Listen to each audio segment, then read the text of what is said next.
I'm really honored to be here with this stellar panel tonight. Congratulations to the museum for mounting this really important exhibit. It couldn't come at a better time. Yeah. Not just because we just had an interesting election.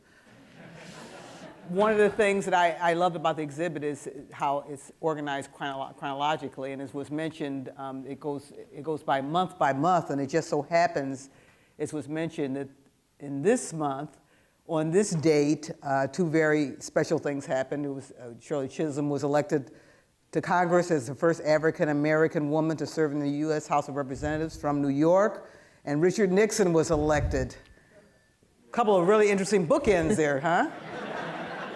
Yeah. I mean, it just, when you look at the chronology, it's just amazing, and we're going to share our thoughts about that more with the panel tonight, about the diversity and the rich complexity of that year. A couple other things that happened in that year. The Beatles' self-titled double album, better known as the White Album, was released in the United States. It went on to become the Beatles' all-time best-selling album and is full of relevant political symbolism, which we'll talk about, hopefully. And that same month, on November 26th, after gaining 3,100 yards and scoring 21 touchdowns for the University of Southern California, a gentleman by the name of O.J. Simpson won the Heisman Trophy by the widest margin in Heisman history. Again, talk about some interesting bookends, the Beatles and O.J. Simpson. As they say, the rest is history. We're going to explore that history and so much more tonight with a particular focus on music, culture, and politics and the arts. And now I'd like to briefly introduce our stellar panel, and then we will get right into the conversation, but we will leave plenty of time to enjoy conversation with you later in the program. I'm going to be brief. Their full bios are in your written programs, starting on my immediate left with Marilyn Katz, who is the founder and president of MK Communications, which is recognized in Chicago and nationwide for its work in public strategy, media, government relations, politics, community outreach, public policy. Before founding MK, Marilyn worked on the historic campaign of Harold Washington, who was, of course, Chicago's first black mayor. She's written and produced and directed films. She's co-written 3 books, and she serves on numerous boards, including Human Rights Watch Chicago and J Street. Welcome, Marilyn Katz.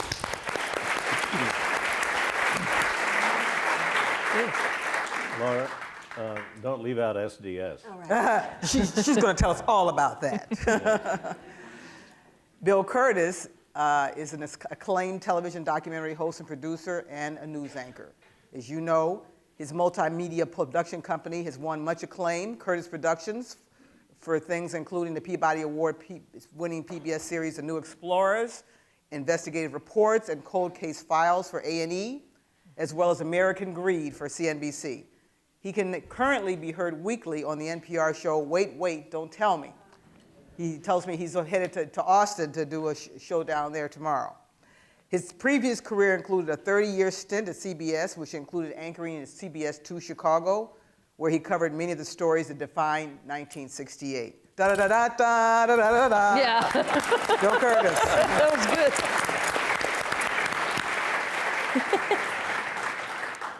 Terry Hemmert has been at WXRT for over 40 years, starting as overnight announcer and public affairs director in 1973. But she was 2 when she started. Yeah, right, thanks. She became his first female morning drive personality in Chicago in 1981. In 92, she moved to the 9 a.m. slot, and in 2000, she became host of Breakfast with the Beatles. How apt. On Sunday mornings. Terry has taught the history of rock and soul at Columbia College, Chicago, and she's been an advisor to the student radio station there. Among her many volunteer roles, she works on music education programs with the Chicago Symphony Orchestra and served with the AIDS Pastoral Care Network for 10 years. Welcome, Terry. Thank you. So since we're talking about that special year, 1968, I thought I'd start by asking each of you to share a story an experience, personal experience you had that year that in some way captures the mood and the spirit of the times. I'd like to start with you, Terry. Oh, okay. Well, in 1968, I was at Elmhurst College out in beautiful Elmhurst, Illinois, sophomore year, and remember the night that Dr. Martin Luther King Jr. was assassinated. And the news really hit us hard, of course, but I didn't realize how hard till a few hours later into the night, because what I ended up doing was, which was really unusual for a white kid at the time, was to sit and shut up and listen. You know, because it used to be, I have a solution for that, or we could fix that, or by golly, you know. And I just sat and listened to my friends, African-American friends, who went off into a holy hell rant like I've never heard in my life. It was grief, it was anger, it was frustration, it was fear, like if they killed Dr. King, who's next, you know? Who's going to lead us, you know? And anger, and I always told them, you know, because I've kept in touch with a lot of them, I said, that was the night the veil dropped for me. And they said, define that. I said, that's the night that I really saw you. You know, because there's this veil of passing and getting along, and, you know, we're all alike, and we're on this campus, and we're having a great time. And I never really knew those friends of mine till that night. And it profoundly changed my life. It really, it set me on fire to, a friend of mine, the Thin Man, we all had our nicknames. I was Jolly Green, he was a Thin Man, you know. We had R&B shows, you know, the Jolly Green thing, dear, all up in here, dear. And the Thin Man once told me, he said, Jolly Green, we don't need you to ride into the ghetto on a white horse and save us. We need you to get your people together so we can meet on a level playing ground. And he came by a few years ago and stayed, and we sat up and talked till 4:30 in the morning. I said, Tim, that's what I've done ever since that night that Dr. King died. And you told me, said, you know, don't even think about being this do-gooder. Just get your people, like, wake them up or something. So it's been like a mission for me, and that's one of the reasons I teach at Columbia College. And I tell them that about that night, and it brings it alive to them because they're the same age I was in 1968. And it gets them to think about things in a different way. So I told them the first night of the semester, we're going to have a frank discussion of race throughout the semester, a very honest discussion, because if you don't understand race in America, you don't understand American music. And I don't mean just black music, I mean country music, folk music, you name it, everything. And for me, that realization really came that night. I'll never forget it. Did you think about race before that? You said there was this veil dropped, and so you saw them in a different way. Right, I did, because I was a music fan and a baseball fan. And I tell my students now, I said, I think Dr. King owes a great debt to baseball and music, because when you fall in love with Roy Campanella, like I did on the Brooklyn Dodgers, or you fall in love with Ella Fitzgerald or the Four Tops, and then you read about what they put up with, that you have no way of knowing, being a white kid from Ohio, small town, you know, I didn't know, but reading their stories and hearing their stories was a real wake-up call. But that night, it was even more personal, because these are people I knew, and I just, you know, I was shocked when he was killed, but I had no idea until I heard their grief. It was a different kind of a shock and grief for you than it was for them. Yes, yes, and that's when I started realizing that there's a whole lot of, I always told him, I joke, I say, you took me from well-intentioned, naive white kid to somebody who had half a clue. And now I'm spending the rest of my life getting that other half of the clue. And it's an ongoing process, you know. Absolutely. Yeah. Great, thank you. Bill? Well, it was a year of life-altering events in many ways. I'll get to Balboa in Michigan, where I was for a while. And, but I would choose the King, the day after King, when Madison burned, Madison Street. And I was with a crew, and again, it was right there. And we were able to, one building after another, as if somebody was running, torching in a kind of daisy chain right down the street. And you were out there as a reporter? Yes, we were in a car. When you cover a riot or something like that, usually the participants are more interested in what they are doing than in you. So you can get in early, and I never felt afraid, but I saw one guy who I thought that I would remember for the rest of my life, and I confronted him just a few years ago and said, yeah, I watched you burn so-and-so on Madison, and he denied it. So I was probably wrong. No, gee, I'm sorry. Anyway, I get down to Western and Madison. That's quite a ways. And we kind of parked on the street, did not get out there. and the protective screens that were across the front were being pulled down, and person after person was going in, and they were hauling out television sets, and then burning the whole corner. Not long ago, I went back. I now sell hot dogs, and I went to the opening. Explain for those who don't know why you're selling. You don't have a stand on the corner. No, I don't. But I went back to the opening of a Pete's Market at that very spot. And I thought, you know, I was trying to say, you know, when I was last here, you wouldn't believe it. And so it's quite something to walk back in history. Like Well, that. and you say that Pete's Market is there, but that community it's taken a long time for that community to That was actually come the back. first, Yeah. the first grocery store built, or the first store in 75 years. And it took the last 10 years for the community to get that built. And ironically, it's not only where it burned, but it's also the site of Fred Hampton's home. Really? Yes. And Fred Hampton, for the youngins in the audience, Fred Hampton was a leader of, you know, when you talk about 68, it's really 68, 69. And Fred Hampton was a young African-American leader of the Black Panther Party who will probably get to 68. During 68, Black activists and SDS activists and Latino activists came together in the Rainbow Coalition. It ended with Fred's death. Fred was shot to death by the Chicago police in his bed at 3 in the morning. The special unit team. Yeah, Special with Mark unit, Clark. Mark Clark December was 9th. killed too then. Mark Clark, Fred Hampton, December 9th, 1969. I want to go back to you, Bill. So Yes. put that your experience, that riot experience, into context for me in terms of what is important to you about that, in terms of what it says about where we were culturally, politically at the time. I'm not sure really I can comment on that. I was so busy trying to gather the story and tell the story that it was inflammatory, you know, that's what you remember. But I do remember a very important lesson. And it came, I think, that afternoon.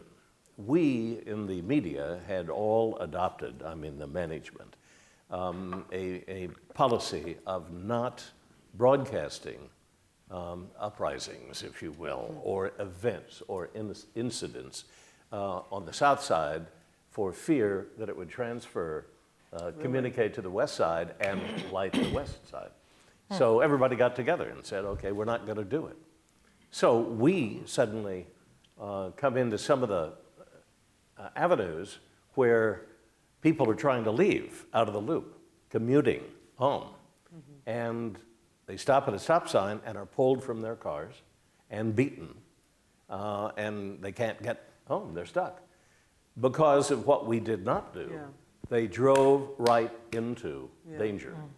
I have never since, I've never since adopted any kind of a policy like that, and very strong about that. We have a responsibility, and that responsibility is first and foremost to warn. Right. You know, tell people of the danger if it lurks. Then, you know, go into reporting. Yeah, if the news media is not doing that, what's the point? Yeah. We didn't have live cameras, we didn't Yeah, have a right, satellite, we right. didn't have video. I mean, it was primitive. Yeah. Thank you, Bill. Marilyn, what's your So memory? I think I'll tell a bridge story. What I remember most about the King, the death of King, is the aftermath and Daley's famous shoot to kill order, Yes. which was the first time, outside of an occasional lynching, that there was the actually mass killing of African Americans during an uprising. There had been some the years before, but this was really different. And Daley gave the order to shoot to kill. So that was very shocking to all of us I was then a young student SDS organizing in Uptown, which is a Southern white community, and organizing high school kids. Shortly after that, we were also doing our first anti-war march. And understand, I mean, I had been a sorority girl, you know, model for Saks, who had quit my sorority and joined SDS. And It makes perfect sense to me. Right on, sister. Well, sometimes you have to decide to make history rather than write about it. So, but it was a very small grouping. I mean, demonstrations in 1966, 1967, maybe got 500 people, maybe 1,000. And this was going to be our first big demonstration, like 2,000 people. But it's in the wake of the Shoot to Kill. It's in the wake of the burning of West Madison. And all these white folks, predominantly from Hyde Park, your lakefront liberals, et cetera, gather downtown and do this nice quiet march to Daley Plaza. And for the first time, in a precursor to the summer, the police attack. The police attack, beating people. That was my first time as head of security, and I should never have been hired to do it again. But the pay was right, which was nothing. Now, how did you get picked for that job? I mean, the former sex model and because I was so big. Yeah. Oh, yeah, right. And kind of nobody else wanted it. It's kind of like the Foreign Legion. No, because I had a base among high school kids, and I can show you our snake dance and other cool moves that we're going to stop the police. You were popular. Anyway, there was nothing to be afraid of at that point, except the police for the first time, in this period of really Daley trying to establish control.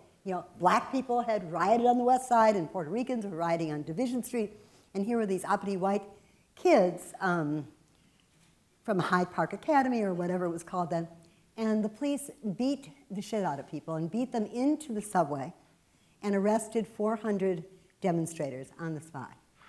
And if we had known then, and we kind of knew then, and it really was a preview of what we could expect in the summer, and actually framed a lot of things that did happen in the park. How I got involved was I had been organizing high school students, and I was organizing in Uptown and working with a lovely pacifist named Stoughton Lind.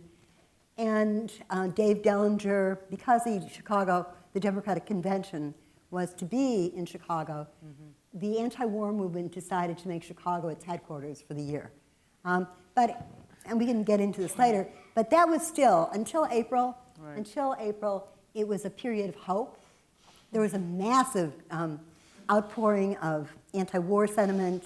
And so we went into that demonstration feeling part of a student movement that stretched across the world, from France to Mexico City, to Spain, to Czechoslovakia, and we're all part of this wonderful, vibrant, sure-to-win movement. And then King was shot, the West Side went up, and the anti-war movement had its first encounter with raw power. Right, and that power came primarily through the police, through the political establishment. Yes, I mean, it did. And let me say that it was not, and we'll get to it this summer because it really plays into what happened in Lincoln Park and in Balbo. It extended beyond the organized political folks. So that spring, there actually was a curfew enforced on teenagers and people 18 and younger.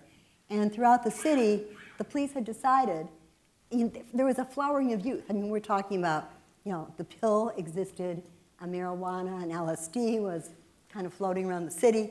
There were gatherings in the park every Sunday, and on every street corner, high school kids were experimenting with pushing the boundaries of their own lives. And what they came up against was the Chicago police force. So there was a growing tension with the political establishment, with Daley, more wanting to be in control, bumping up against every expression of freedom, politics, et cetera. Right. Terry, Marilyn's talking about that there was this shift, this dramatic change in the spring. Was that reflected in the music of the times? And Can you talk a little bit about how? In fact, I was thinking while you were talking about that, we lost our innocence that year. Yeah, that's because exactly there right. was this optimism. 1964, being a Beatle fan, and I did wear my All You Need Is Love socks tonight because I didn't want us to get too dark tonight, so. Because it is all about love, ultimately. But 64 was I Want to Hold Your Hand, And then a couple years later, it's Sgt. Pepper. And this is around the time a lot of us went off to college, and we would have outgrown the Beatles if they hadn't grown up with us. Because usually, like the generation before, the Elvis fans went to college and discovered folk music. but the Beatles went with us. And in '67, we had all this optimism, the Summer of Love, Flower Power. Remember when they put the flower in the rifle of the gun of the police officer? And there's all these songs, Lovely Rita Meter Maid, I Get By with a Little Help from My Friends. And a year later, it's Helter Skelter, Revolution Number 9, Happiness is a Warm Gun, all these very dark songs from the same band. And then you get the Rolling Stones, Street Fighting Man was banned in Chicago because of the Democratic Convention. They knew that was a call to action. But you know what else was a call to action? A couple years before, Dancing in the Streets, Martha and the Vandellas. That wasn't just let's party, that was a call to action. And if you were a kid, you got that. The parents, it went right over their heads. And the censors, oh, don't ever invite a censor to dinner because they're lousy people. This was a period where they were censoring songs. Spiro Agnew, remember, good old vice president? And this will make you feel better about the election because you think we survived all those years. We can do this. We can do this. We'll make it to the next 2 years. But Spiro Agnew put out a hit list of songs around that time to radio stations threatening their FCC license if they played Yellow Submarine, Puff the Magic Dragon. And the one that killed me was Pusher Man by Steppenwolf. That was an anti-drug song. It was like, goddamn the Pusher Man. It wasn't, hey, Pusher Man, set me up, baby, It was, goddamn, and any censor with half a brain, if they listen to it, but they don't have half a brain. Yeah. So they, Spiro Agnew didn't have half a brain. And, and... She's getting political. Yeah, well, it was. You can't separate the politics and the music because like I tell my students, like now, hip hop and indie rock and all that, it reflects what's going on now. It reflects and influences. And the same in 1968, the music reflected what was happening and also influenced what happened. Yeah, Terry, it was also, you were talking about race, but black music was part of the soundtrack of Oh, Revolution. Absolutely. So Yeah. Percy Such Sledge, as? Wilson Pickett, The Temptations, they were Smokey Robinson, The Miracles. Sly and the Family Sly and the Stone, then Family that Stone. changed And what was everything. going on James with the Brown. black radio stations at the time? WVON was out there, I'm sure. And Yeah. Terry, do you know? Sure. the Well, role remember they were James playing? Brown did that concert the night after King was shot. There's a documentary, it's worth seeing, the night James Brown saved Boston. And there were 2 cities that didn't burn. One was Boston because James Brown, they televised that concert so people stayed home and watched it. And he encouraged people to not go out on the streets. And the other was Indianapolis because Bobby Kennedy made a campaign stop there that night. And he found out when he got off the plane that King had been shot. We didn't have cell phones then. I don't know how we got How did through we the day. survive? How did we organize? Nobody It's- texted him to tell him that Dr. King had been shot. And as soon as he was making an inner city campaign appearance. And as soon as he got off the plane, they said, you can't go there, it's too dangerous. But they knew he would insist. So they wrote a speech for him. And of course, he didn't even look at it. It's on YouTube. I show it to my students that it's an extemporaneous speech where he broke the news to a black audience. They hadn't heard yet because we didn't have this instant 24/7 news. He broke the news. You could hear people screaming in the audience. And he went on to speak from the heart eloquently about how he knew how they felt because his brother was shot and killed by a white man.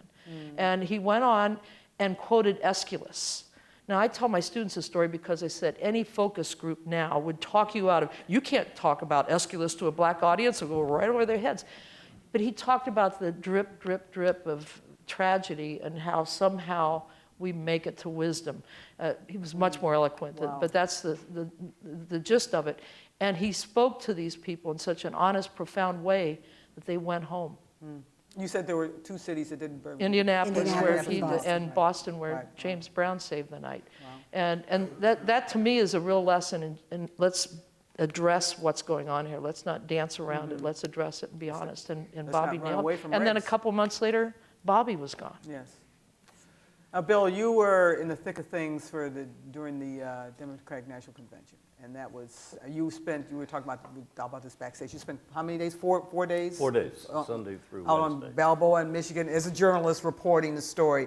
So what was profound? What was the value in the context for you for those moments, and especially as a journalist? I mean, as you were describing before about the riots, you're not supposed to be a participant, you're supposed to be an observer, but some journalists became unwilling participants in one way or the other. Some felt you had to be an advocate. I was so busy just trying to figure out what was going on, I didn't have time.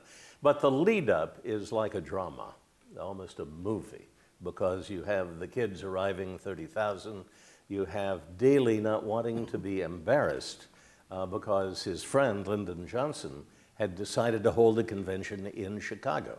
And despite the city burning, they were going to hold it anyway. So come hell or high water, Daley was going to make it work. And there was a taxi strike. They were threatening the strike. So he said, no strike. Taxis are not going to be parking downtown, especially in front of the Hilton. And more important, the live camera trucks from the networks covering the convention were not going to be allowed to park along the street. So he eliminated the live coverage in front of the Conrad Hilton. In the Hilton, you have McCarthy kids and delegates, I presume, up on, what was it, the sixth floor or Sixth seventh floor floor? of the You're balcony, probably up right. there. And, No, I was outside. You had, Doing security. you had smoke bombs that had been blown up, in the lobby. And you have this tinderbox of police and demonstrators. So they spilled out of, we spilled out of Grant Park and the Bandshell. Came across, up to the first bridge. National Guard had been called out, so they're blocking traffic to come across.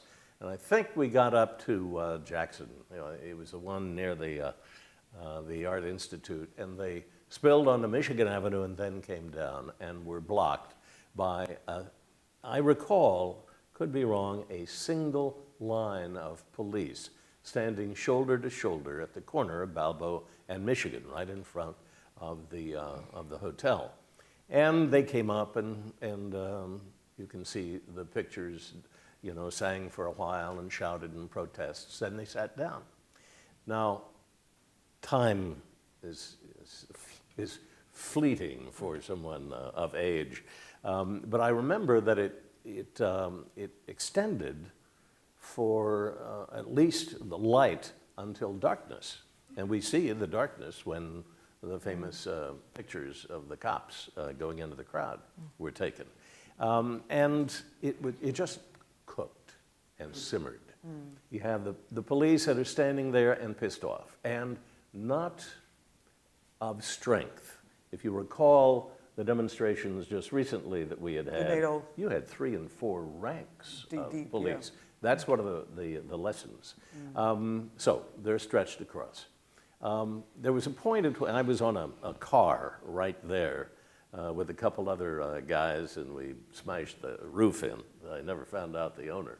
But I didn't care, trying to. really. And Hosea Williams, representing the Poor People's March, I Right. believe, who had a permit to go to a parade. And he came up to the line, showed the permit, and the police line opened just a bit, and he was allowed through. I think he could have gone all the way to the International Amphitheater. It was thought that the demonstrators were trying to get to the convention itself out at the International Amphitheater. So, can't remember exactly the timeline, but it seemed as though the demonstrators were all worked up then and thought they were going to be able to follow Hosea. Right. And, but the police line closed. I saw pressure as the demonstrators pushed against the police line. And where were you? How far away were you from? Well, I could touch Right, the right. top right there. And I thought that that was the moment when, and the cause of when the police cleared the intersection. Could be, and I believe that for almost a year, maybe a couple of years. Then a Time correspondent, Sam Eicher, said, well, you're not quite right. You may have seen that, but I was on the second floor of the Hilton looking at Balbo, and there were 200 policemen, reinforcements, who were coming up the side street of Balbo. They had the demonstrators in a kind of vice, And the strategy, I presume, was to push them away, always leave a hole where they can get away. Anyway, that movement scared demonstrators, and they reeled or recoiled, pushing the demonstrators who were against the police into the police line. Anyway, the police, according to Dan Walker, rioted. And they didn't riot, in my mind, because I saw them. They were given an order to clear the intersection. Right. They didn't have any training in this. They had been kind of running wild, beating people for 4 days. And so they went in and cleared the intersection, and you've seen the pictures. Right. There were batons above the head, which are now outlawed in most attempts to control mass demonstrations. There were blue helmets with nightlights shining off them. What I'm saying is, and there were people injured and taken away to the hospital, maybe 176, as I recall. No one was killed. So we had to send our film on the back of a motorcycle and out to the International Amphitheater. 400-foot rolls, 11 minutes. And after the police kind of passed through, I saw one of our motorcycles catty corner on a diagonal right through all the action. And I thought, Jesus, now I've got to take the film over. So thank God I was dressed in a suit and tie, walked unscathed through, the melee. They didn't even look at me. They were after the long-haired and the Marilyn Katzes of the world. And gave him the film. Yeah. And then he went. And it kind of went quiet. My perspective was that of a lawyer fresh out of Kansas, trying to do his job, and not knowing or talking to anybody who was inside that demonstration, seeing it from the other side. Were you there? Though I think I'd take you back to and I don't want to get lost in the details, but this is really interesting. So on Sunday, which is when STS gathered in Lincoln Park, not Balboa, was the first day of the gathering of the demonstrations. And understand that Lincoln Park had been the gathering spot all summer long for, love-ins, a little dope, but we were very serious. So we were serious, but it was the SDS kids, the Black Panthers, the Yippies, and Allen Ginsberg, the poet. But it was small, maybe 1,000, 1,500 who were gathered there that day. Jean Genet spoke to us about we were the future, we were the beauty.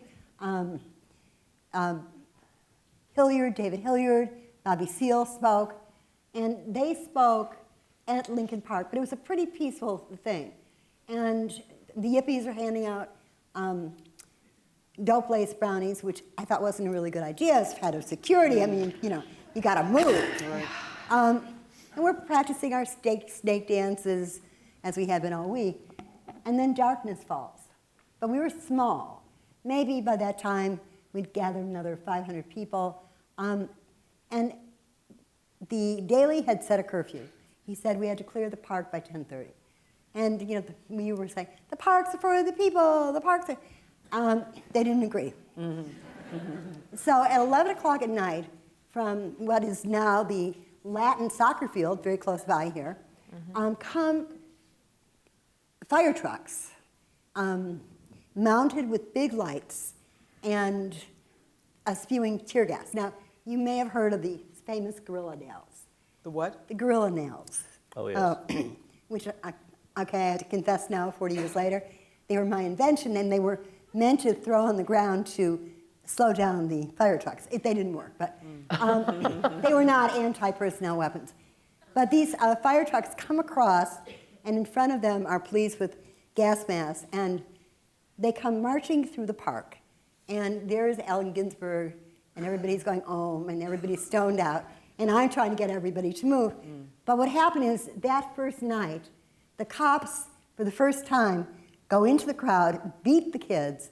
They go on to LaSalle and Clark Street and the Inner Drive, and they pick up stones, turn around, and start to fight back. And then they spill out, and it's all captured on film, all the film crews are there. By the next day, 30,000 kids from the west side of Chicago had come to join us in the park. And what that night did was turn a small left-wing demonstration into a mass demonstration of every kid from Racine to Gary. It was that moment built on the frustration and the repression of the spring, Right. and a chance to fight back and speak your piece, you know, against dress codes, against cops enforcing curfew, in the draft, everything kind of coalesced. There was all this grief and anger because of Bobby Kennedy and because Bobby of King Kennedy, and- anger, and so everybody who could saw the park and saw those demonstrations as the place to be. In fact, I'm sure for some of you in the audience tonight, that was your first time of ever coming out. And then all the adults from Lincoln Park, the Billy Singers, Right. those folks who were not about to get their heads split open, but they all came to bear witness. And so it transformed everyone in Chicago, everyone. I remember being frustrated because I was home for the summer. And you couldn't go I was in down. Ohio watching it on TV, wanting to be there. You It was wanted just to be there. And I will say, after the demonstrations, and so by the time we got to Wednesday night, where there had been a massive demonstration in the park, we were coming west from Balboa after having faced the failings of police. And you're right, everybody was pinned in.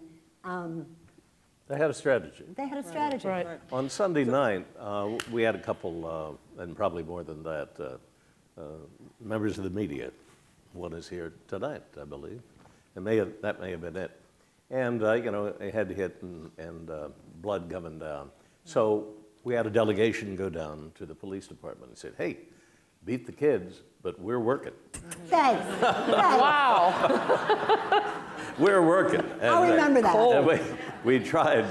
Well, I was not in that delegation, but they tried to work something out, and the police listened and then kept beating them. Tuesday, Right. Right. You know, it was polarized. And you know, we were talking about the election yesterday and how frustrating and full of despair we are and grieving together.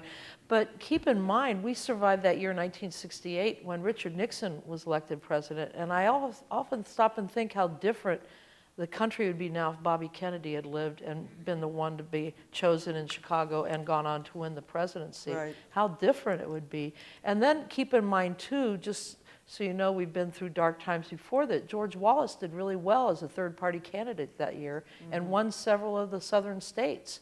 I mean, now third-party candidates, they never take a state, but he was running on a segregationist ticket and he was getting those kind of votes. Right. So That was a reality Frustrating. that's kind of hard to comprehend now. I know. So it kind of makes yesterday look, oh, okay, Tea Party, yeah, at least it's not, you know, George And Wallace. Terry, getting back to the music, we lost a lot of artists during that period. And you referred to something, the 26 Club. Yeah, all these people talk that about that, died and at I'd love to 26 hear- years old. Yeah. Yeah. It was incredible. In fact, there's a band in town, I think it's tonight, you're missing it, sorry. And they're doing, it's J.C. Brooks and the Uptown Sound, really great contemporary R&B group. They're doing a tribute to the 26 Club tonight. They're singing songs by Jim Morrison, the Stones, because Brian Jones died that year, Janis Joplin, and then later on Kurt Cobain was 26, Amy Winehouse was 26. See what? 27, that's close enough. Because we're talking about 66, 67, you know. Yeah. But it's a 26 Club. They honorary member, they put her in. But yeah, that was and those deaths didn't happen in 68. A lot of them, they happened like in 70. But what impact did that kind of, those kinds of tragedies have on the fans and on the... Terrific, horrible, because my first radio job was answering the request line at WGLD for $90 a week in the walk-in closet. As people would come and hang their coats in the morning, they'd say, "Hey, how you doing?" "Okay," I'm sitting there taking requests. Those of you that like progressive radio might remember WGLD in the Oak Park Arms Hotel.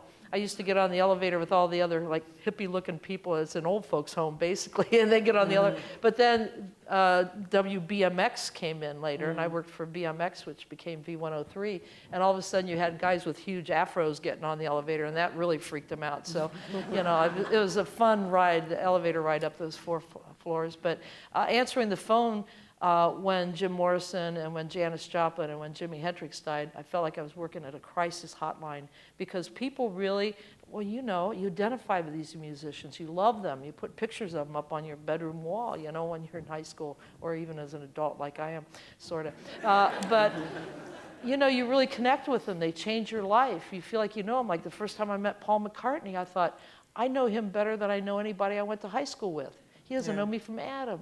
You know, it's such a weird feeling. It was like when I met Greg and Jenny from All My Children once, and I thought, I know every intimate detail of their life. And you know, it's a really strange thing, but you identify with these musicians and you love them. And then they OD on life itself. And you identify with their music as well, though. Absolutely. Yeah. More than identify, you really felt in conversation with the music. And you would Yeah. pore over every album to see what that meant in Street Fighting Man and Yeah. what was Well, the music message was there. really our and were they soundtrack, yeah. reflecting? And when Dylan, for example, a few years later, went to Christianity, it was like a betrayal.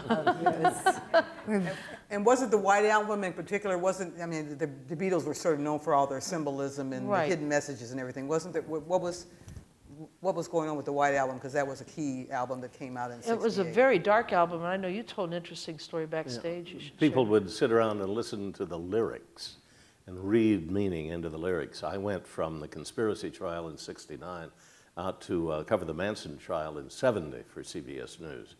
And the whole theory of the prosecution's case was based on, Maybe some people don't know what the Manson case was. is there anyone here who doesn't know that? You know, Manson and sent his acolytes in Sharon. to kill Sharon Tate. Sharon Tate, Wojtek Frykowski, Patricia, no, she was the perpetrator. But Sharon Tate, of course, who was pregnant. There were 5 that were killed in Beverly Hills in the dark of night. The two LaBiancas were killed as a copycat murder to throw the cops off. But it was just terrible. They wrote Helter Skelter on the wall in blood. Black Panthers trying to make the cops think that blacks had done it. And it was overlooking Bel Air, right in the middle of Bel Air. They were traced to a Spawn movie ranch where there was a strange family living.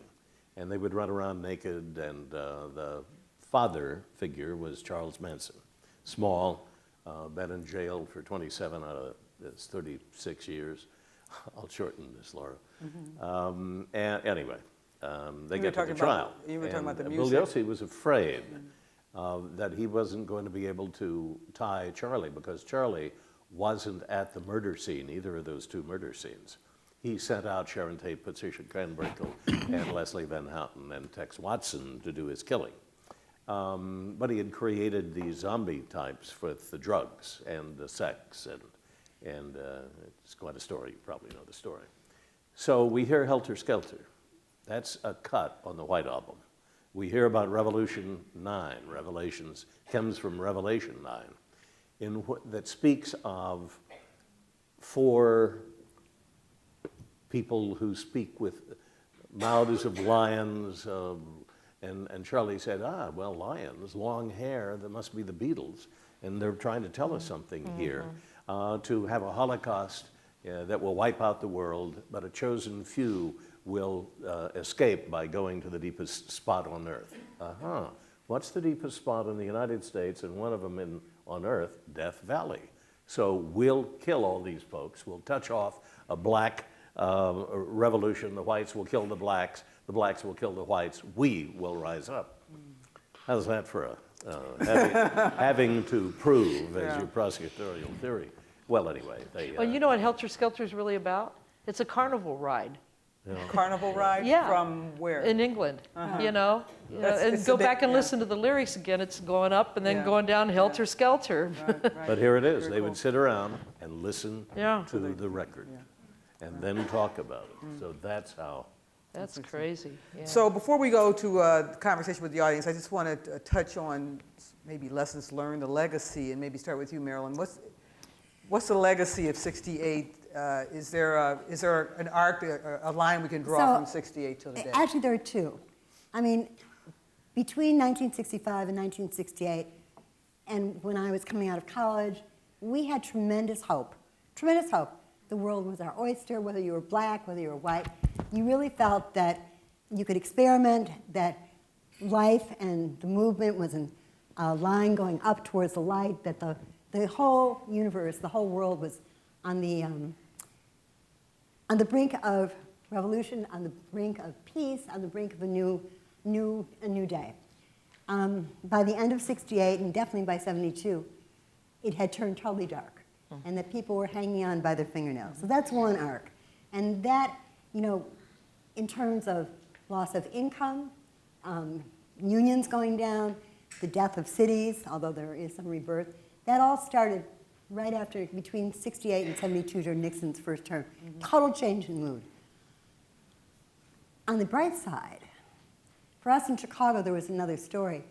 So starting in '65 and culminating really in '68, you saw the coming together of organizers in the black community, the Latino community, the liberal white community, the environmentalists, and southern white community, working class whites, so that you saw no other place.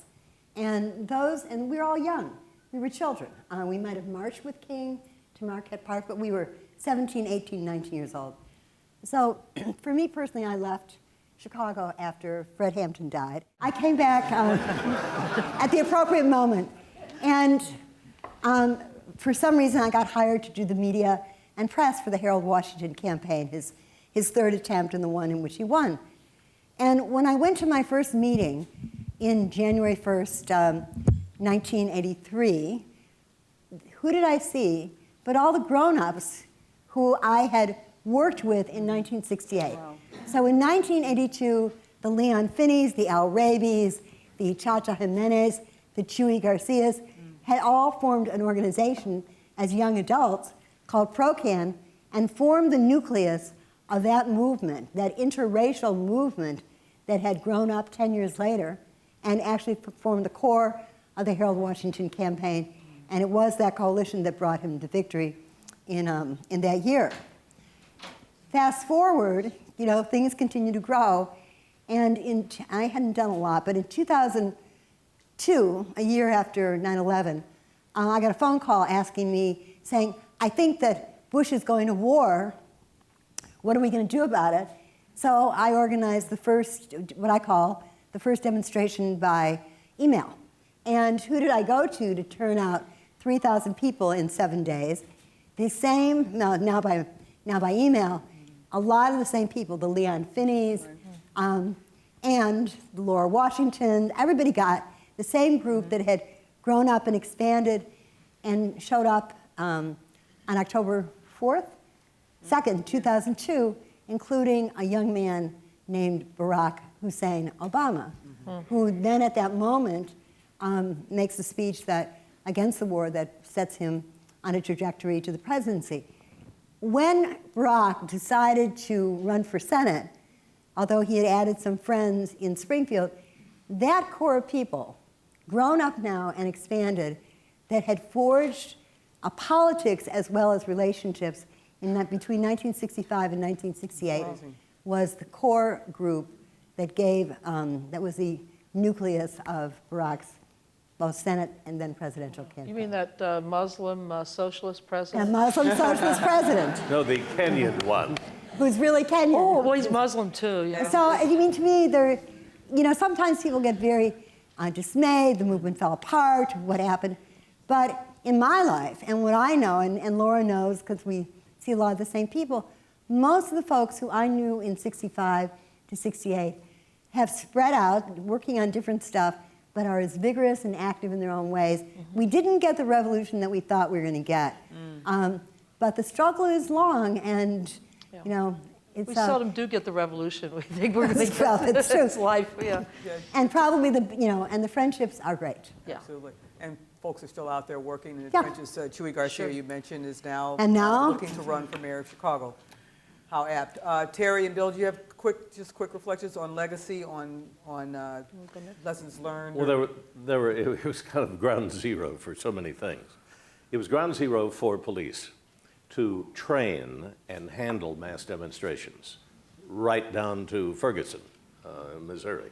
It kind of blew apart down there, and it's not easy. But they kind of backed up began, I could see it reflected all around the country in covering stories then, and it started here. Big Dan Walker report, it was a police riot. There you are. For the demonstrators, you know, they had a spirit, and they affected the culture, from Terry's socks to music that we live with today, to even the Black Panthers. You know, seemed to have this notion of things that were then copied by advertising and you know, the youth culture. Politicians learned, of course, that they would never again go to war after Vietnam. Yeah. Yeah, right. Especially Again a and again and again. If there's a 10-year draft. war of sending. Now, the issue is they didn't have a draft. Yeah, right. So they were able to go to war Yeah, without a whimper. they learned. And the morale stayed high. These are now have FaceTime and Yeah. Skype and everything. There are just so many things. I see it as the pivot point for the entire century there. Terry? And we lived it. Well, as the baby boom goes, so goes the world, because we were such a big group of people. And as I explained to my students, that when the soldiers came back from World War II, what they want to do, and 9 months later, we got a baby boom. You know, I mean, that saltpeter only lasts so long. But that's what my dad told me anyway. And because of the huge size of the demographic group, you know, we were the first group of teenagers that had expendable income. We bought Davy Crockett hats when we were kids, and we bought records when we were teenagers. Went to malt shops. You know, it was a whole different lifestyle. But then we came of age in 1968. You know, there's that lost innocence we were talking about, and being in college at the time was ideal. It was like a front row seat. It was like an education, because I say also about that first night of, that night that King was shot, that was the first night I went to school. That was the first night I really learned. I mean, I learned more that one night than I did in any classroom. Not that I want my students cutting classes, because those are very important too. But my mother once said at that time, I'm really sorry you're going to college now, because it's really a rough time, and college should be a lot of fun. I said, don't worry, I'm having a lot of fun. Because in the midst of all this gloom and doom, we had a lot of fun. A lot of fun. And just 2 weeks ago, I went to a reunion at Elmhurst, and we had, and it wasn't just like, oh, you have grandkids, have you retired yet? We were talking about what it was like to be on campus in 1968 when the Black Student Union came in one day dressed in their Panther gear and took the ballot box of the student government election outside, put lighter fluid on it, and set it on fire because some jerk put in the editorial cartoon. It was the first time a black student ran for student government president. They put a cartoon with black hands stuffing the ballot box. So the black students felt, how can we have an honest election? So, and I saw this because I knew something was going to come down. And I was talking to Minotaur about this a couple weeks ago. I said, Minotaur, I knew not to go, yo, Minotaur, how you doing, man? You know, he said, yeah, Jolly Green, good thing you didn't do it then. And I knew all these guys. I love these guys. And they came in, like, he remembered what jacket he wore. It was a Black Panther look, because they wanted to scare the bejesus out of us, and they did. And I remember they walked out there, set that box on fire. I was still scared beyond belief, but I walked up to him, and I said, do you want to talk about this on the radio? And while the box was burning, we went into the campus radio station, and that's where radio can really be effective. I tell college radio kids, don't be a little mini XRT or Q101 or the Loop or whatever. Be the voice of your campus. And I had them on, put a reel of tape on so we could record it and play it later in the day and promo it. So, and I said, I ask you every question every scared white kid on campus wanted an answer to. And you gave me really good answers. And I, with all the darkness, I'm still an eternal optimist. I still think that with communication, with life experience, with music, with the arts, we can connect. And I see that even in the current generation, that they really, I'm very encouraged by the current generation. I mean, I see them in my classroom, and they have those same values. They have the same, they wish they were alive in 1968. When I wax eloquent about it, they go, gosh, I wish I lived then. I said, yeah, but now you'd be old now. And They said, but it'd be worth it. I said, you're right. Yeah, it was a magical Well, time. tell them that they can get we out there and survived. start their own revolution. Right. They are. Well, They that's are. the lesson. We're They gonna are. go Thank you. We're gonna go to Q&A now with the audience, and I think there are a couple of mics set up in the room. I'm sorry, I can't see. We with can't the really light. see Where are anyone. they? Okay. Ah, there you are. Oh, there are people here. All right. I wouldn't have so said all those things if I Where are the mics? Okay, we have one on each side, so if you want to step up to the mic, and please, if you're going to ask a question or make a comment, keep it brief so that we can get to as many people as possible. Anyone? Oh, okay, sorry, Casey. Go ahead. Hi, my name's Josie Laura. I was one of your students at DePaul. Oh, hey, Chelsea. How's it going? Really great night. Thanks for being here. This has just been wonderful. My question, it's kind of a follow-up on what Terry was just talking about with the current generation. And I just want to know if there was a key takeaway from the 60s that you think people in the millennial generation, which I think I'm a part of, Yeah, you are. would need to know. Wow, I taught you well. That's a great question. Thank you. Key She takeaway, gets an Terry. A. She gets an A. Well, you know, the thing is, it's always different. When the anti-apartheid protests were going on at Northwestern, I went quietly one night, just sat to witness, and then they all came over really shy and like, are we doing it right? You know, and I said, don't worry about the 60s. Do what you feel like you need to do. And I was so proud of them because they had nothing to lose. It wasn't like the draft and stuff. They did this for the purest of motivation. And I was very proud of them and supportive. And Studs Terkel and I, we used to have these great arguments about this. He said, oh, kids these days. They don't. Rah, rah, rah, rah. I said, Studs, you just got to meet the right kids. And he eventually did, and he totally turned around. And he loved the kids. And the one thing you don't want to emulate the 60s, you want to reinvent it. You want to be as fresh and new and present in your time with your technology as we were in 1968. But I'm so encouraged because I meet young people, high school, college, even junior high, that want to make change, that want to feel like they can change the world. The problem is, I think my generation, where we fell down, is we're going to change the world. It was hard. It didn't happen right away. So a lot of them just said, forget this. Where's my portfolio?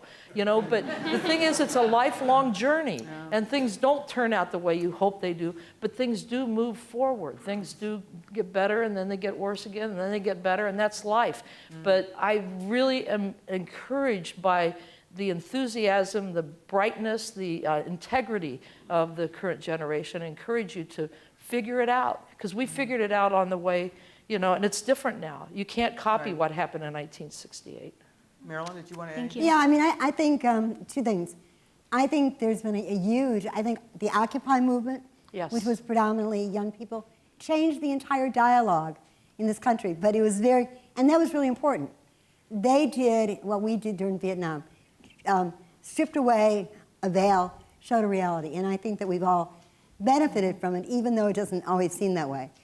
I think that what Terry said about really feeling it's a long haul, one of the funny things, I think there's a lot of mythology. And I think it's, Forrest Gump has a terrible lesson in it. You can float through life and do well, or you can try to change the world and you die. You get cancer and die. That's a bad myth. The fact is, I'm involved with a group called Chicago Women Take Action, which are women 18 to 85.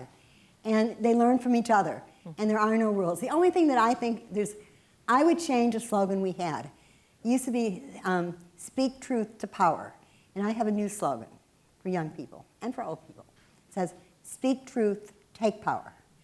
That, and what we've learned, and that's what the young people really taught me, they were involved in the anti-Iraq demonstrations, and then they all migrated over to the Barack Obama campaign because they didn't think that petitioning Bush would do any good. Now, you can decide how well that worked, but the fact is that you are the power, and that creativity and doing what you feel to do, reacting to the world is the most important thing, and keep responding and fighting for progress, but being alive to things around you is the Yeah. Great more points. important thing. Thank you. Okay, the next question. Have anybody on this side? There's somebody here in the front. Okay. Do you think that the era of the 60s and 70s would have turned out to be what they eventually did if it hadn't been for the draft? Did everyone hear the question? Would the 60s and 70s have turned out the way they I did think- if not for the draft? The movement lost steam, but remember, this was not just Chicago. This was Madrid. This was Paris, where the students, barricades went up over something else. It was Mexico City. There was a post-World War II generation coming to age. One was of the war, but it was also, we grew up in a world where we were taught that America was a beacon of democracy, fighting for good internationally and totally democratic at home. And then we grew up and we found people couldn't get served in lunch counters in Alabama. And we were fighting brown people who were just fighting for their independence in Vietnam. And it was the dissonance between what we were told as growing up in a post-World War little boxes America and what we saw in the street. That creative dissonance allowed us to spring forth a movement for change.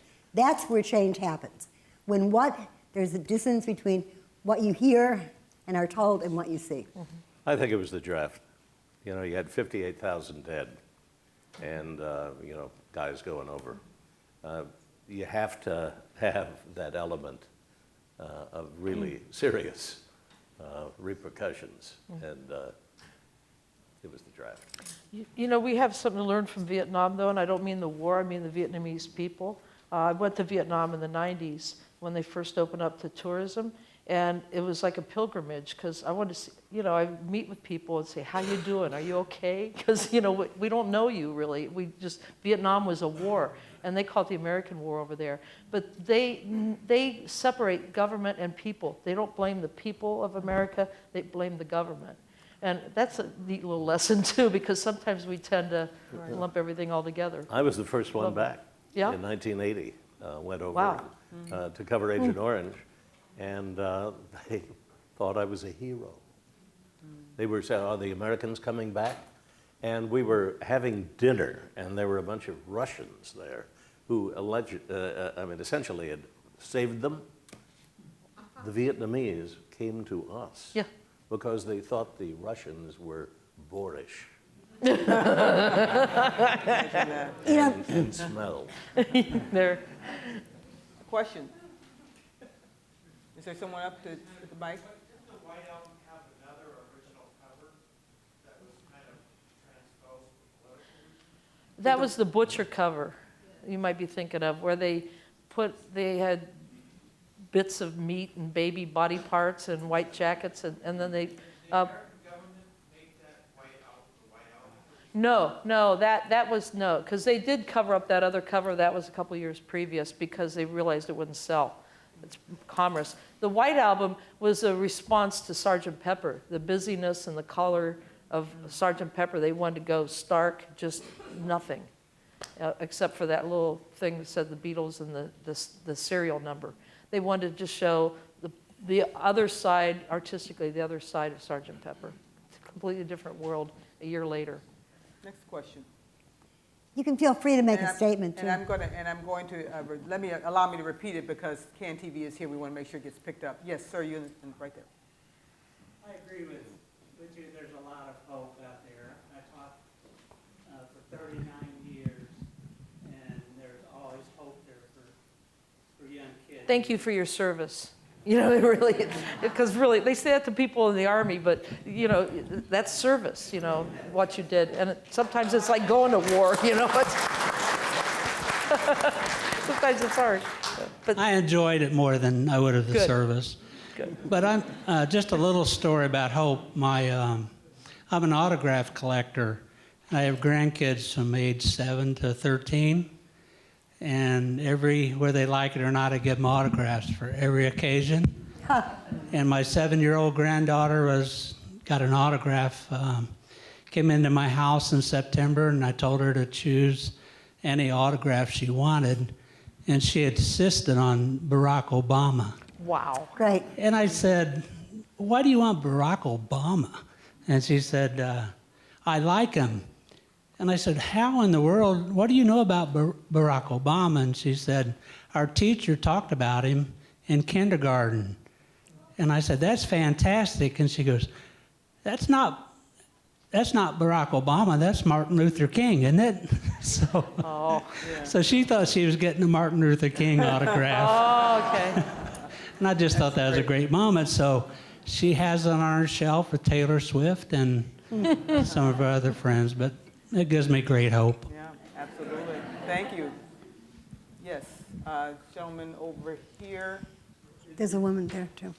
Thinking about the election that just took place yesterday, to what extent do you think some of the same currents that are running today, the red-blue divide, really grew out of 1968? Oh, yeah. Well, I think the divide, the historic divide, particularly around race, has existed since the founding of the Republic. I mean, quite frankly. Remember, blacks and women didn't get the vote until this century. So we've been a very divided country. I think a number of things. One, I think the vote yesterday was not indicative of where the country is at.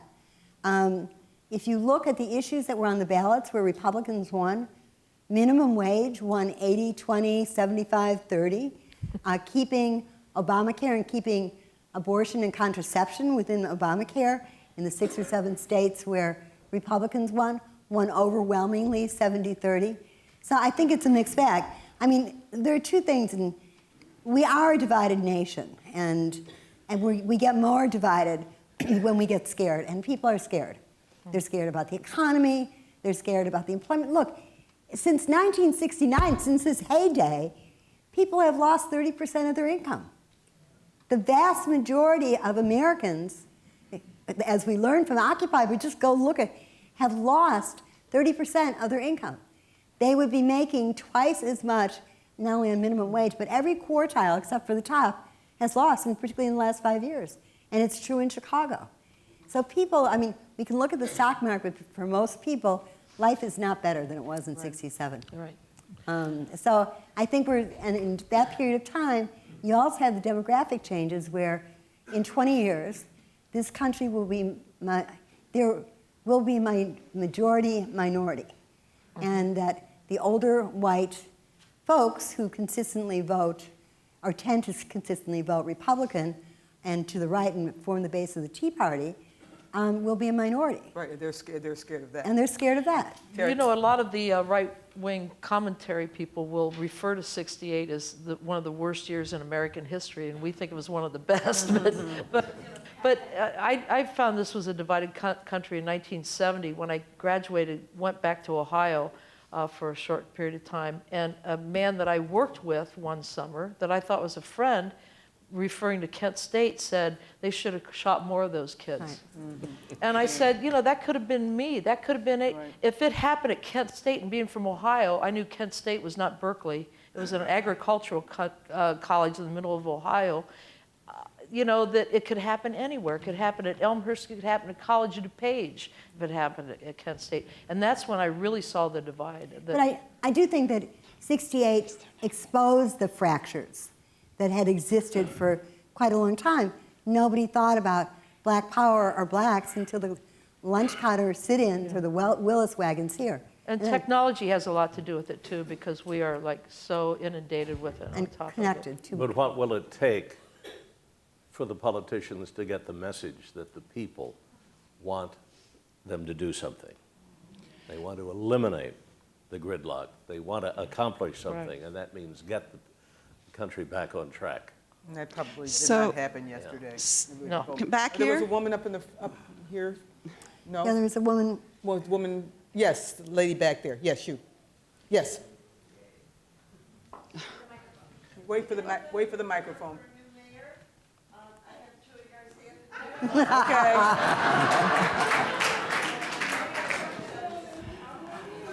Okay, thank you.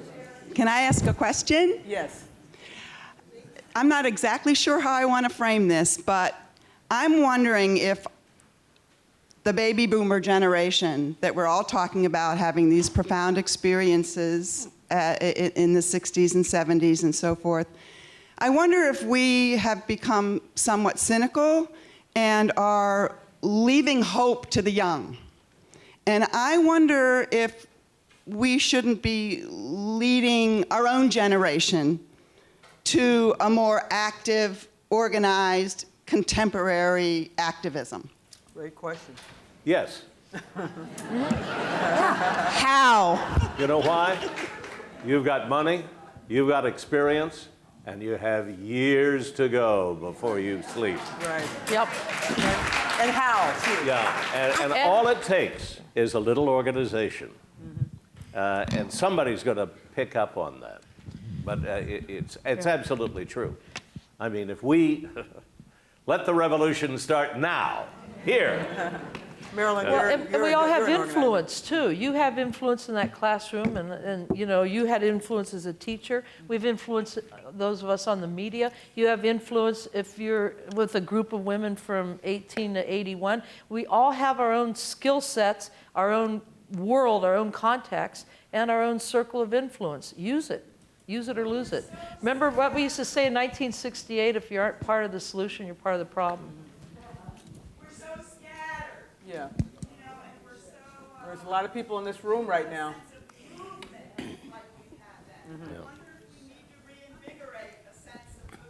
You know, I think We need to take over AARP. That's what we do.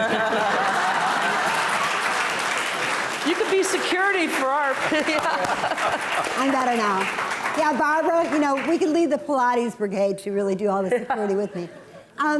You know, I think that I'm very involved. And we just put forth, and I really invite all the women and feminist men here to look at the agenda we just put forth for women in Chicago and everywhere. Where do they go? What's the website? At ChicagoWomenTakeAction.com. And that, you know, I think in order to organize, you have to be a pole of attraction. And you have to stand for something. And, you know, you can't be a pole of attraction unless you do. And I think there are lots of different opportunities. I think you got to, you know, fight against cynicism or say, oh, I've done that or I've done this. I mean, you don't always win. We don't always win. But I do think, you know, you were there in 2002 at that demonstration against the war, and it did lead to Barack Obama's election, just as much as the stuff in '64. And for you, who's concerned about, I think it's great if you're working for Chuy Garcia. And that's another point of attraction. So I think the opportunities are many. I think you have to combine, it's not the cynicism, I think it's a laziness that, you know, I don't mean you, Barbara, but we get lazy and it's cold and there's winter in Chicago and we get disappointed, like Terry points out, we have some failures and everything doesn't change overnight, and that's life. But you know, our food is killing us. We have a Green City Market out here. Farmers markets are spreading. Organic food is the fastest growing section of a supermarket, and it's grassroots that is causing that.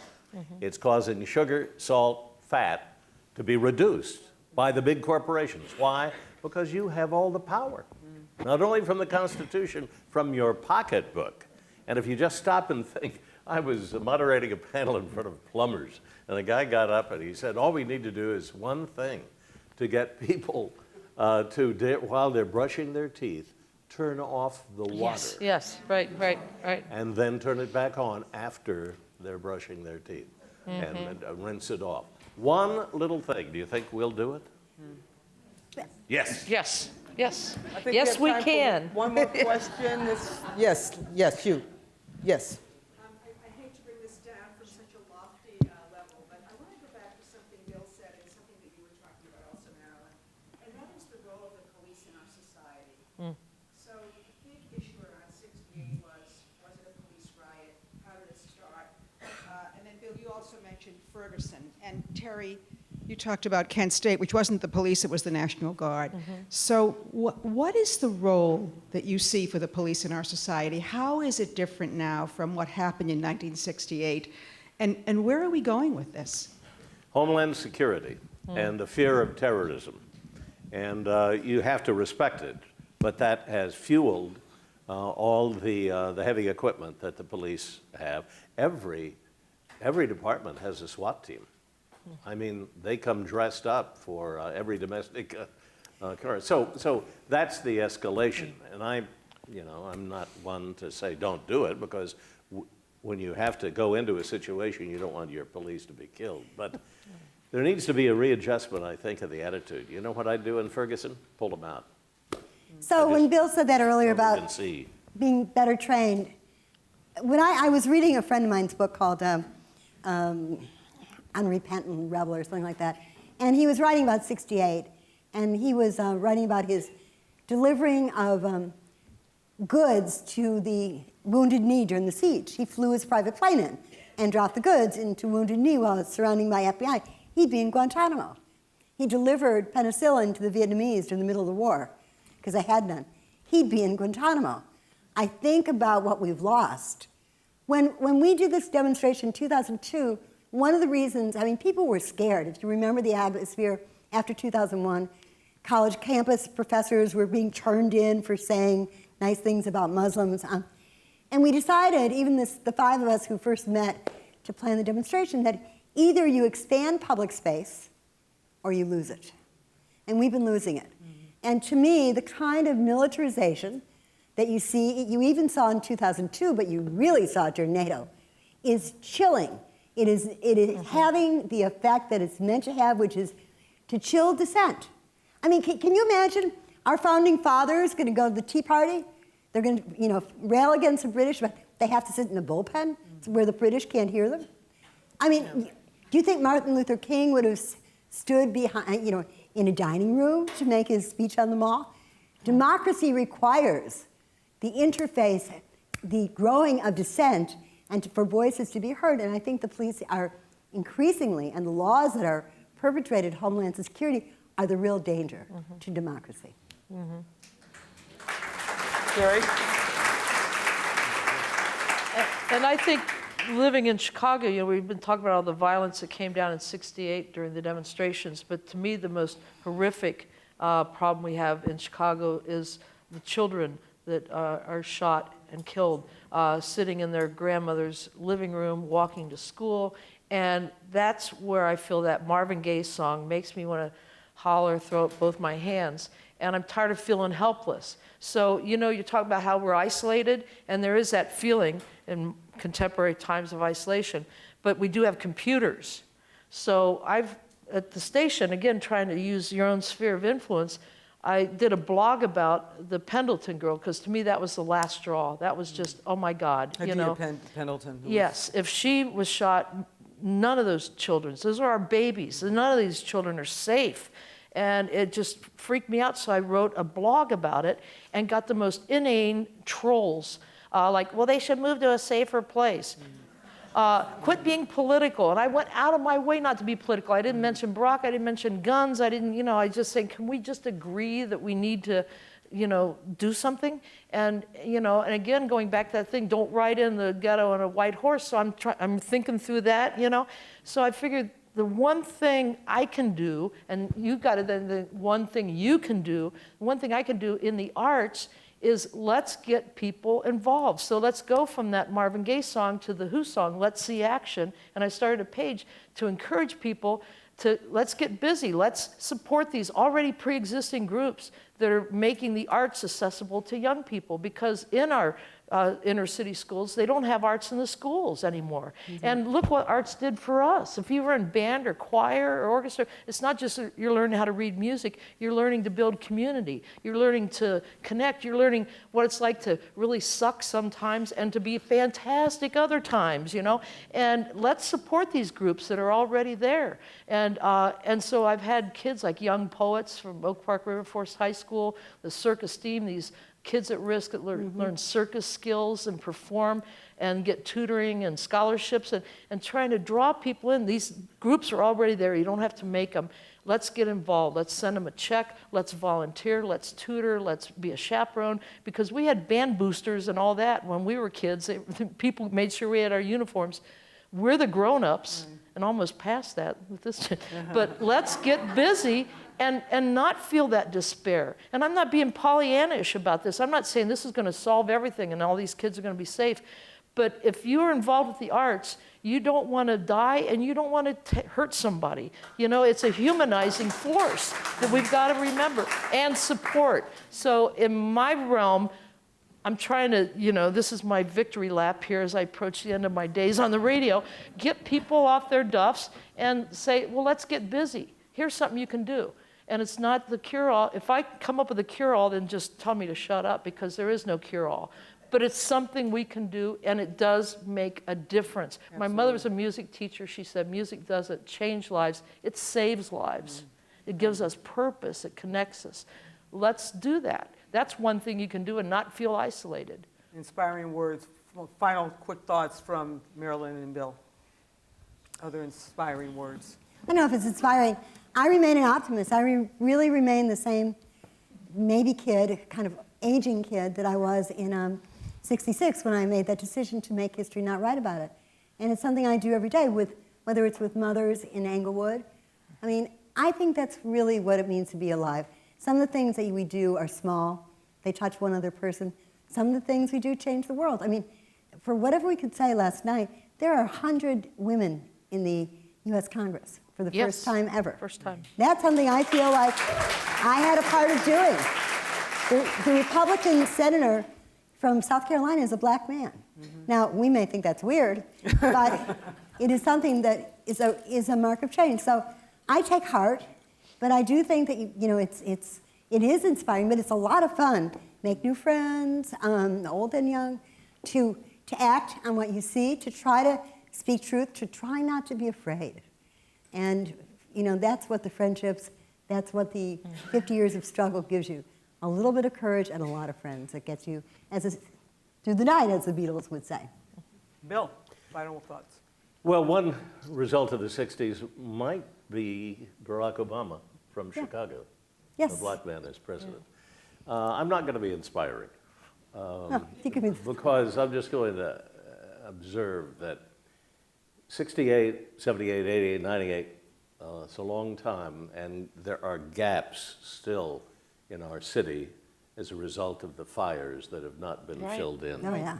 And it was a combination of things. Banks didn't want to loan to anyone. People didn't want to even try to set up a business there. You didn't have the grassroots entrepreneurs that really build the city. But politicians, starting with Richard Daley, not the younger, the older, wanted it to stay empty. He was angry. He took it personally. And it was a long time. On the other hand, if you go on Ogden and Archer, I drove it the other day all the way to the southwest side, and my mouth was open because there are shopping malls, whether you like them or not, on every corner, new streets, new curbs. Harold Washington started a lot of that to get into the neighborhood. And there are pockets. God, if you go north, Ravenswood around Wrigleyville, and there are incredible places. That's why it meant so much to me to see a Pete's Market at Western and Madison for the first time in 72 years. Are we only now getting back to fill in those gaps? And if it were more stabilized and businesses, jobs, white people walking around as models for these kids, I think we'd be better off. Much work to do.